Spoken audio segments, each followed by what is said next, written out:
Good evening, Your Majesties. Good evening, Windsor.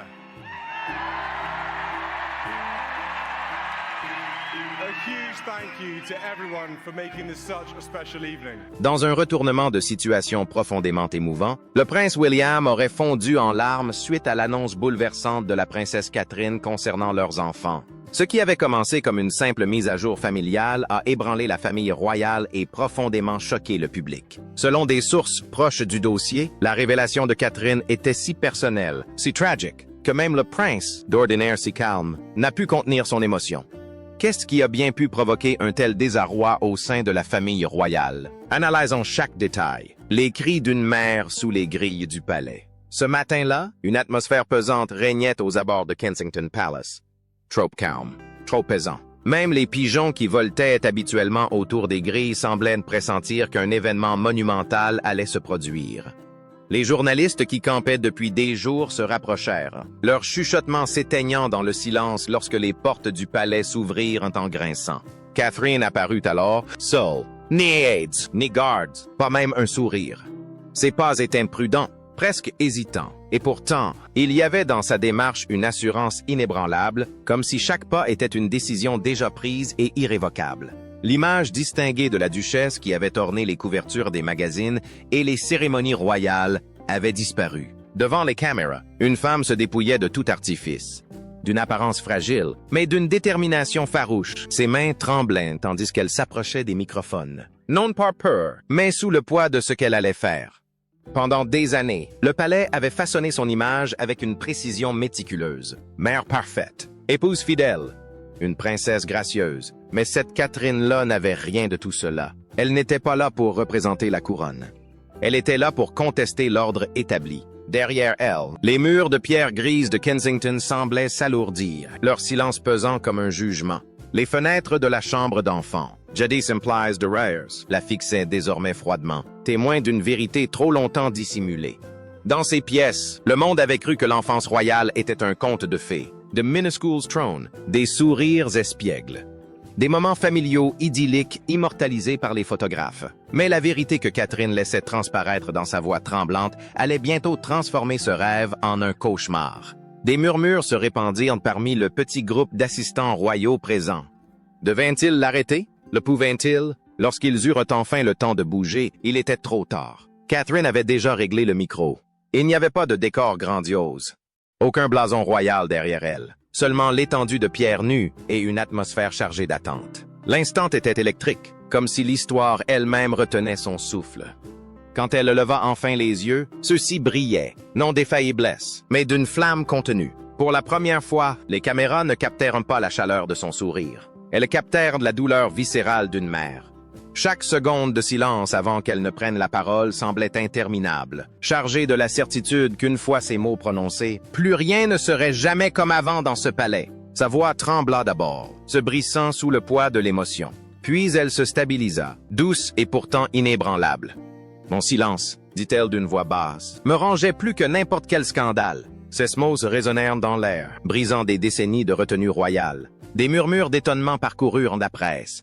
Ce n'était pas le discours prudent et préparé d'une duchesse. C'était une confession. Elle parlait de ses enfants, non comme des héritiers d'un trône, mais comme de petites âmes étouffant sous le poids d'attentes qu'elle n'avait jamais demandées. Elle a révélé des moments que les caméras n'avaient jamais filmés. Les larmes discrètes de George après ses apparitions publiques, les questions de Charlotte sur la nécessité d'une perfection absolue pour s'amuser, et la perplexité de Louis en voyant sa mère sourire alors qu'elle avait envie de pleurer. Le masque du bonheur royal s'est effondré à chaque phrase. « Ce sont des enfants », murmura-t-elle d'une voix tremblante. Pourtant, chaque jour, ils vivent dans l'ombre de ce qu'ils sont censés devenir. Ces mots furent plus percutants que n'importe quel scandale politique. Catherine ne s'en prenait pas à la couronne. Elle plaidait simplement pour le droit de ses enfants à l'humanité. Puis son ton changea, la tristesse cédant la place à la fermeté. Elle a décrit comment chaque geste tendre, chaque étreinte, chaque rire, chaque faux pas était disséqué par la presse, transformé en récit qui privait sa famille de toute intimité et de toute tranquillité. L'obsession de la monarchie pour son image, a-t-elle déclaré, avait fait de l'innocence de ses enfants un bien public. Aucune couronne, a-t-elle affirmé d'une voix soudain ferme et déterminée, ne vaut la paix intérieure d'un enfant.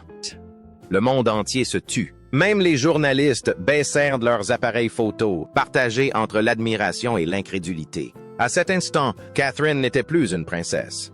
Elle incarnait toutes les mères qui s'étaient battues pour la sécurité de leurs enfants.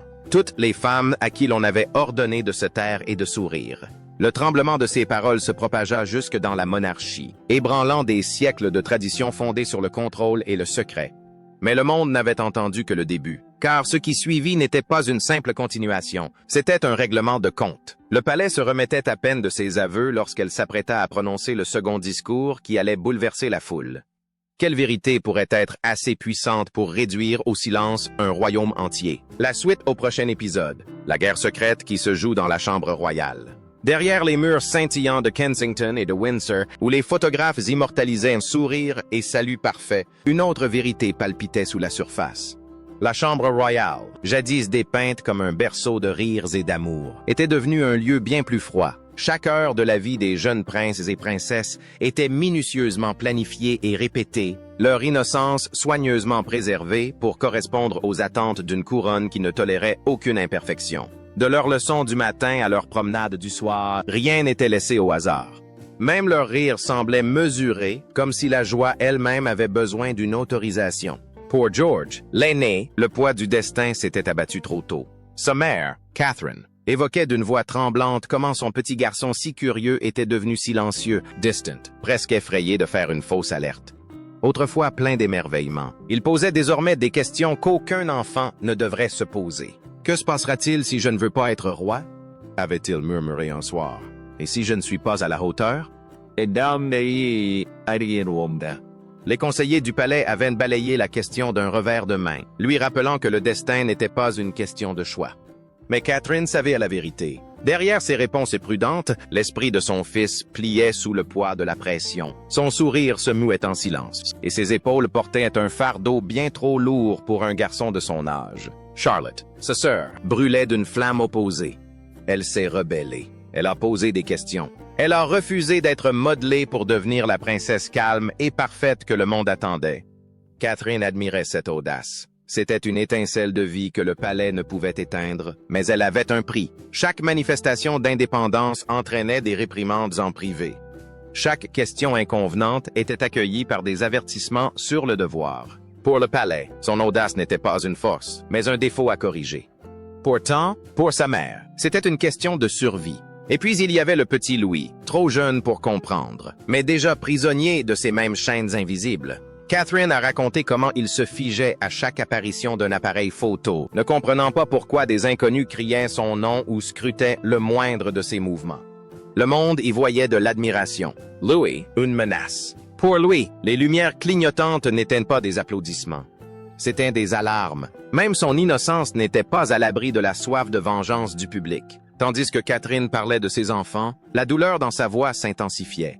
Elle s'était jadis persuadée que la pression finirait par s'estomper, que c'était simplement la vie d'une princesse. Mais à mesure que les rires s'éteignaient dans la maison et que le silence devenait pesant, elle commença à comprendre que ce n'était pas du stress, mais un conditionnement. On façonnait ses enfants, non pour diriger, mais pour obéir, pour jouer un rôle. Ce qu'elle découvrit derrière les murs du palais dépassait largement le cadre d'une éducation stricte. C'était un système conçu pour étouffer les émotions, pour faire des héritiers des symboles vivants, en accord avec le décorum royal. On ne les élève pas, dit-elle doucement. On les programme. Puis vint sa révélation la plus troublante, le contrôle émotionnel déguisé en discipline. On a appris à ses enfants à ne jamais pleurer, à ne jamais trembler, à ne jamais exprimer leurs émotions. La vulnérabilité était perçue comme une faiblesse. On les félicitait pour leur sang-froid, on les punissait pour leurs émotions. On les entraîne, murmura-t-elle, non pas à ressentir, mais à jouer un rôle. Ses mots résonnèrent comme un coup de tonnerre. L'enfance n'avait pas été vécue.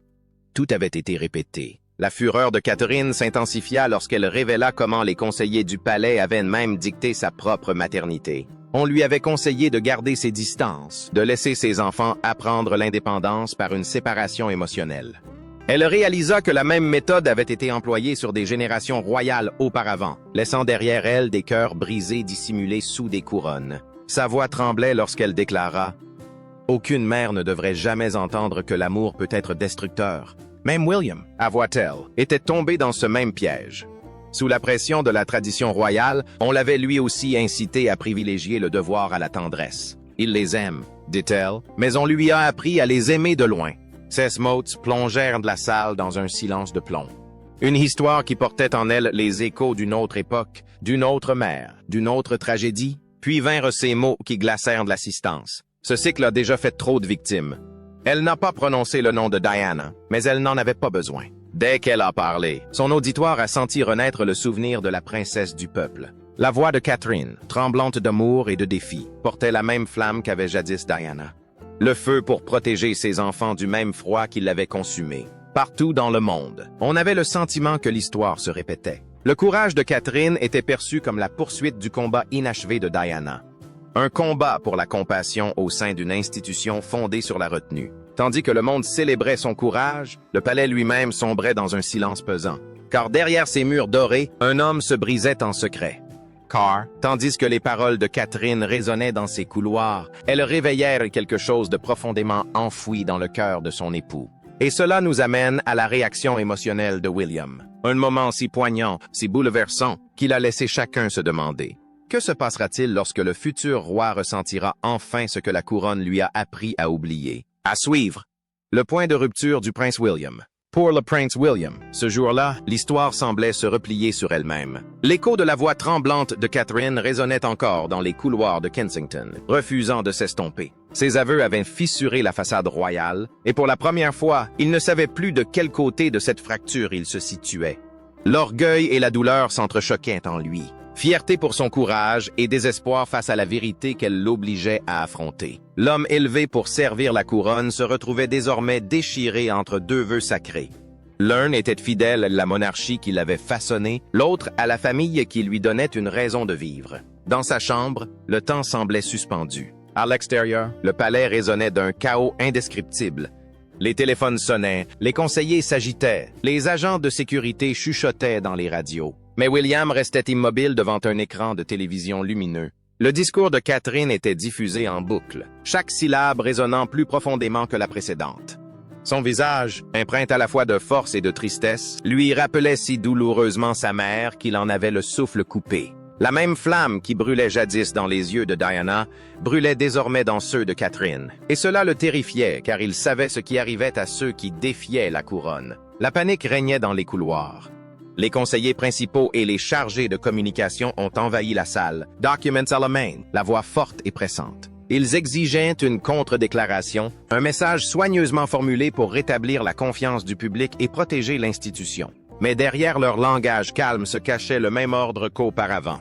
La faire taire, la discreditor, faire disparaître le problème. William était incapable de parler. Chaque phrase qu'on lui imposait, chaque déni, chaque excuse, lui semblait une trahison imminente. Les courtisans cherchaient à limiter les dégâts. Guillaume voulait la vérité. Mais la vérité avait un prix, et dès qu'il ouvrirait la bouche, il devrait choisir qui protéger, la couronne ou la femme qui venait de tout risquer pour leurs enfants. Un conseiller, impatient, l'interpella, l'accusant de trahison par son silence. Un autre l'avertit que s'il n'agissait pas rapidement, l'image de la monarchie s'effondrerait. Pourtant, leurs paroles ne résonnèrent qu'à peine dans son esprit, car derrière tout ce brouhaha, il entendait une autre voix, celle de sa mère. « Ne sacrifie jamais la vérité au devoir », avait dit Diana. « Tu y perdras tout !» Ce souvenir brisa quelque chose en lui. Pendant des années, il avait gardé en mémoire l'image de son visage ruisselant de larmes, la façon dont elle avait supplié qu'on le protège, Louis et Harry, de ce même système impitoyable qui feignait de se soucier d'eux. Et il se souvenait des sourires froids des fonctionnaires, lui intimant de se ressaisir de l'isolement interminable qu'elle avait enduré pour avoir refusé de se plier aux exigences du palais. À présent, Catherine se trouvait au cœur de cette même tempête, seule, courageuse, tremblante. Et on attendait de lui qu'il la fasse taire, comme on avait fait taire sa mère. Il finit par craquer, assis seul après le départ des conseillers. William enfouit son visage dans ses mains tandis que les larmes coulaient. D'abord discrètement, puis de façon incontrôlable. Ce n'était pas seulement la douleur de Catherine qui le brisait, c'était tout ce qu'il avait passé des années à enfouir. La perte de sa mère, le vider du devoir, le cycle cruel qui avait transformé l'amour en fardeau entre ses murs dorés. Il pensa à ses enfants, George, Charlotte et Louis, 3 âmes innocentes déjà accablées par les mêmes attentes étouffantes qui avaient jadis détruit leur grand-mère. Cette pensée lui serra le cœur. « Quoi qu'il en coûte », murmura-t-il dans la pièce vide, la voix tremblante d'une promesse que personne d'autre n'entendrait jamais. « Je les protégerai. » Ce n'était pas la promesse d'un futur roi. C'était le serment désespéré d'un père au bord du gouffre. Il savait que cette décision lui coûterait bien plus que sa réputation. Cela pourrait lui coûter tout ce qu'on lui avait appris à préserver. Mais quelque chose en lui avait changé à jamais. Le garçon qui avait vu la lumière de sa mère s'éteindre avait enfin trouvé le courage de se battre pour la paix de sa propre famille. Mais la promesse de William allait bientôt déclencher une nouvelle bataille, non pas entre mari et femme, mais entre le futur roi et le roi régnant. Restez avec nous. L'ordre immédiat du roi Charles, faire taire la princesse. Lorsque les paroles de Catherine résonnèrent dans le palais de Buckingham, un silence glacial sembla s'installer. Chaque couloir, chaque hall éclairé par un lustre, semblait plus lourd que jamais. Pour le roi Charles, sa confession sincère n'était pas le cri du cœur d'une mère. C'était un défi ouvert lancé à la monarchie elle-même. Pendant des décennies, il avait enduré les murmures, les trahisons et les scandales, mais rien ne l'avait jamais autant touché. Ce n'était pas une attaque extérieure. Cela venait de la famille, de quelqu'un que le monde entier adorait. La réaction de Camilla fut encore plus féroce. Elle ne voyait pas dans le discours de Catherine un acte de courage, mais une trahison calculée. À ses yeux, Catherine avait commis l'impensable. Instrumentaliser les émotions pour conquérir le cœur du public et le retourner contre l'institution même qui lui avait conféré le pouvoir. Elle fait de la maternité une arme. Aurait sifflé Camilla, la voix tremblante de colère. Ce qui la brûlait le plus, ce n'étaient pas les paroles de Catherine, mais la réaction du monde. Du jour au lendemain, la sympathie avait changé. Les gros titres ne parlaient plus de la monarchie, mais de la mère qui avait osé prendre la parole. À huis clos, le chaos régnait. Moins d'une heure plus tard, Charles convoqua une réunion d'urgence. Les principaux conseillers se rassemblèrent dans la salle pourpre du palais, le visage blême sous la lumière froide du lustre. Le roi adopta un ton sec, à bout de patience. « Comment cela a-t-il pu arriver » demanda-t-il, non pas confus, mais incrédule. Personne ne répondit. La pièce était empreinte de peur et d'un calme forcé. Les discussions portèrent sur la limitation des dégâts. Restreindre les apparitions publiques de Catherine, réorienter le discours public et faire taire la tempête médiatique grandissante. Mais Charles refusait toute explication. Il exigeait l'obéissance. « Elle ne parlera plus », ordonna-t-il. L'ordre fin d'Hitler, définitif et absolu. Et c'est ainsi que la réponse de la monarchie commença à se dessiner. Non par la raison ou le dialogue, mais par la répression. Le ressentiment de Camilla ne fit que s'accroître. Elle avait passé des années à se battre pour être acceptée, endurant la haine du public et l'humiliation médiatique. Pourtant, d'un seul discours poignant, Catherine avait réduit tout cela à néant. Aux yeux du peuple, Camilla était le symbole du pouvoir, Catherine, celui de la compassion. L'une était de sang royal, respectée, mais distante. L'autre, accessible, imparfaite, courageuse, humaine. Et cela terrifiait Camilla plus que n'importe quel scandale. Rapidement, des fuites ont commencé à émerger du palais lui-même. Des sources anonymes ont confié aux tabloïds que Catherine était en grande difficulté, bouleversée et mentalement instable. Des affirmations étrangement familières à ceux qui se souvenaient de l'histoire de Diana. Ils peuvent transformer la nourriture du corps en une attaque douloureuse contre eux-mêmes. Les mêmes tactiques qui avaient jadis brisé la mère de Guillaume avaient été ressorties et utilisées à nouveau, cette fois contre son épouse. Mais ce que le palais n'avait pas anticipé, c'était à quel point le monde avait changé. Le peuple ne croyait plus tout ce qu'il lisait. Au contraire, les attaques ne firent qu'accroître la popularité de Catherine. Sur tous les continents, elle n'était plus perçue comme une princesse soumise au protocole, mais comme une mère défendant ses enfants. Sa douleur était devenue universelle, résonnant dans le cœur des parents, qui comprenaient ce que signifiait se battre pour la liberté de leur enfant. Les réseaux sociaux ont explosé de messages de soutien, de dessins et d'extraits de son discours. Le masque royal de perfection commençait à se fissurer. Et derrière cette façade, on percevait quelque chose de brut, de réel. Puis survint la confrontation qui brisa le calme qui subsistait. William, tiraillé entre le devoir et l'amour, fit éruption dans le bureau de son père. Le prince, d'ordinaire si calme, était visiblement ébranlé. Mais Charles, toujours plus attaché à sa couronne qu'à son cœur, répliqua sèchement « Elle met en péril tout ce que nous avons construit. » L'échange s'envenima, les émotions s'entrechoquant comme un coup de tonnerre. Lorsque Camilla intervint, espérant apaiser les tensions, William se retourna brusquement. Ses paroles blessèrent plus profondément que n'importe quelle rébellion précédente. « Si vous la faites taire, vous me perdrez aussi. » Ce n'était pas de la colère, c'était du désespoir. À cet instant, l'héritière du trône a choisi l'humanité plutôt que la hiérarchie. Cette nuit-là, Buckingham garda le silence, mais c'était le silence qui précède la tempête. Les fissures dans les murs de la monarchie étaient devenues irréparables, et le monde extérieur n'attendait plus passivement. De Londres à Los Angeles, les gens se levaient, non par haine, mais par solidarité. Les mots de Catherine étaient devenus plus qu'une confession. Ils avaient allumé une étincelle. Et tandis que cette étincelle se propageait à travers le monde, une question brûlait plus intensément que jamais. Était-ce le début du déclin de la monarchie ou la renaissance de sa vérité la plus dangereuse? Analysons la situation. L'effet Catherine. Le monde n'avait jamais rien vu de tel. Quelques heures seulement après les aveux tremblants de Catherine, ses paroles avaient franchi les portes du palais et se répandaient à travers les continents comme une traînée de poudre. Ce n'était pas une simple annonce royale, c'était une révélation. Ce soir-là, le public n'a pas vu une duchesse parée de diamants ni une image royale idyllique. Il a vu une mère, sans artifice, se tenant devant le monde, la voix tremblante et le cœur à vif. Sa vérité, brute, douloureuse et profondément humaine, a fait le tour des écrans de télévision et des réseaux sociaux, arrachant des larmes même aux plus endurcis.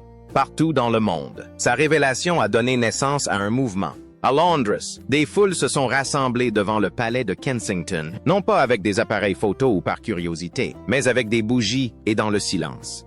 L'atmosphère était lourde, presque sacrée. À New York, Paris et Sydney, les places publiques étaient envahies par des gens brandissant des pancartes, où l'on pouvait lire « des enfants » et « pas de couronne sans compassion ». Il ne s'agissait plus de monarchie. Il était question de maternité, d'amour, de la lutte pour protéger l'innocence dans un monde fondé sur les apparences. Le courage de Catherine était devenu universel. Elle ne parlait plus seulement en son nom ou au nom de ses enfants. Elle parlait au nom de tous les parents qui s'étaient un jour sentis impuissants face aux attentes. La presse était déchaînée. Ce qui avait commencé comme un scandale royal s'est rapidement transformé en ce que les gros titres ont appelé « l'effet Catherine ». Les présentateurs des journaux télévisés du matin ont rediffusé son discours avec déférence. Les commentateurs qui lui reprochaient autrefois son silence ont désormais salué son courage. Même les journalistes royaux les plus fidèles ont avoué n'avoir jamais rien vu d'aussi franc, d'aussi intrépide. Les tabloïds qui traquaient autrefois le moindre de ses faits et gestes publiaient soudain des éditoriaux la qualifiant de cœur qui avait ébranlé la couronne. Le public ne la voyait plus comme la duchesse de Cambridge. Il la percevait comme bien plus que cela. Une femme qui reprenait la parole dans un palais bâti pour la faire taire. Mais derrière les murs du palais, l'atmosphère était loin d'être empreinte d'admiration. Le silence de la famille royale était plus éloquent que n'importe quelle déclaration. Chaque heure passée sans réaction rendait la couronne plus froide, plus distante, presque fragile. À l'intérieur, les conseillers du roi Charles s'agitaient, les courtisans chuchotaient, et William se retrouvait pris au piège d'une tempête qu'aucun protocole ne pouvait contenir. Son épouse avait fait ce que personne avant elle n'avait osé. Elle avait brisé la façade royale, révélant la réalité humaine qui se cachait derrière. Puis vint le moment qui fit de nouveau taire le monde. Les portes du palais s'ouvrirent, et Catherine revint, n'ayant plus peur ni ne tremblait. Elle se tenait sous le ciel gris de Londres, calme et résolue. La presse se tut lorsqu'elle s'avança vers le micro. Cette fois, elle n'était pas venue pour se justifier. Elle était venue pour marquer l'histoire. « Mes enfants méritent de rire sans crainte », commença-t-elle doucement, « de grandir sans obligation, de vivre sans être surveillés. » Sur Kesmop. Elle annonça que ses enfants ne participeraient plus aux engagements publics de la famille royale. « Leur enfance, dit-elle d'une voix toujours aussi assurée, n'est pas une mise en scène. Elle leur appartient. » Des murmures d'étonnement parcoururent l'atmosphère.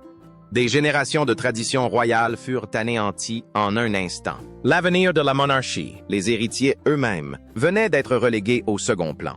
Catherine n'avait pas seulement dit la vérité. Elle avait bouleversé les règles. Alors, était-ce un cri de détresse maternelle ou une rébellion silencieuse contre le système qui contrôlait sa famille? N'hésitez pas à partager votre avis dans les commentaires. Pensez à liker et à vous abonner.